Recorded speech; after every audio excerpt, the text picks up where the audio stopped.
Hello बच्चों, चलिए प्रश्न पढ़ते हैं। 1 किलोग्राम तथा 3 किलोग्राम द्रव्यमान की दो वस्तुओं के स्थिति सदिश क्रमशः आई कैप धन 2 जे कैप धन के कैप तथा ऋण 3 I कैप ऋण 2 जे कैप धन के कैप है। इस निकाय के द्रव्यमान केंद्र का स्थिति सदिश है। 4 विकल्प दिए गए, बच्चों बताना कौन सा विकल्प सही है। तो आइए बच्चों, प्रश्न के लिए सर्वप्रथम मुख्य अवधारणा की चर्चा करते हैं। मुख्य अवधारणा तो देखिए बच्चों, एक निर्देश तंत्र का निर्माण करते हैं। ये बच्चों एक्स अक्ष, ये वाई अक्ष, ये मूल बिंदु है बच्चों 0,0। यहाँ से बच्चों एक द्रव्यमान है m1, एक दूसरा द्रव्यमान है बच्चों m2। बच्चों इनकी स्थिति सदिश है जो r2 सदिश है, इनका स्थिति सदिश है r1 सदिश है। इन दोनों को मिलाने वाली रेखा के कहीं ना कहीं बिंदु पर बच्चों इनका द्रव्यमान केंद्र उपस्थित होगा।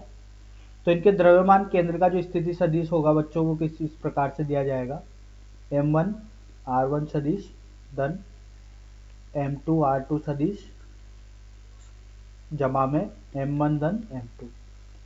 तो आइए बच्चों, इस मुख्य उदाहरण के आधार पर प्रश्न को हल करते हैं। तो देखिए बच्चों, यहाँ से m1 का मान दिया गया है बच्चों, ये है 1 किलोग्राम। इसी प्रकार से बच्चों m2 का मान दिया गया है 2 किलोग्राम। r1 सदिश दिया गया है बच्चों, r1 सदिश का मान ये दिया गया है आई कैप धन 2 जे कैप धन के कैप।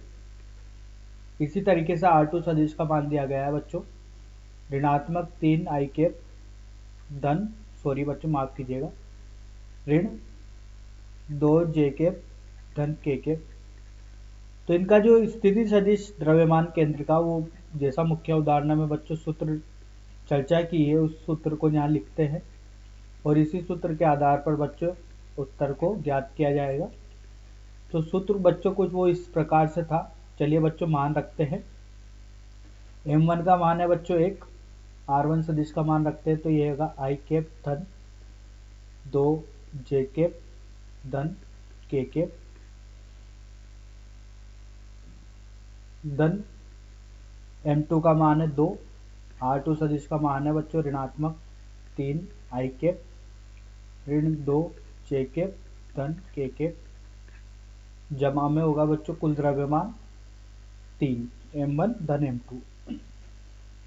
माफ कीजिएगा बच्चों, यहाँ से 4 आएगा। m2 का मान 3 है, ये 3 है बच्चों।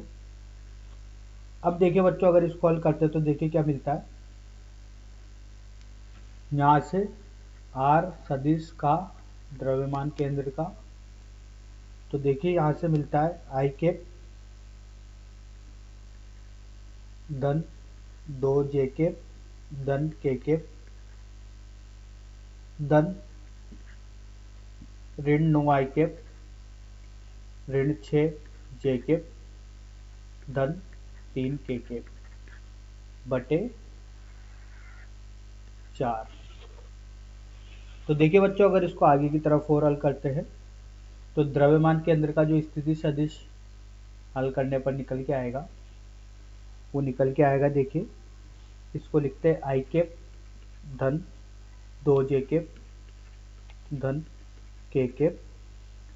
ऋणात्मक चिन्ह को देखते हैं तो ये ऋणात्मक 9 I कैप ऋणात्मक 6 जे कैप धन 3 के कैप।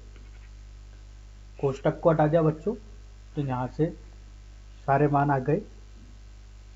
तो द्रव्यमान केंद्र का जो स्थिति सदिश है वो मिलता है। देखिए आई और आई वाली राशि को देखते हैं बच्चों, तो देखते हैं इसको, ये होगा ऋणात्मक 8 I कैप धन 4 जे कैप धन 4 के कैप बटे 4।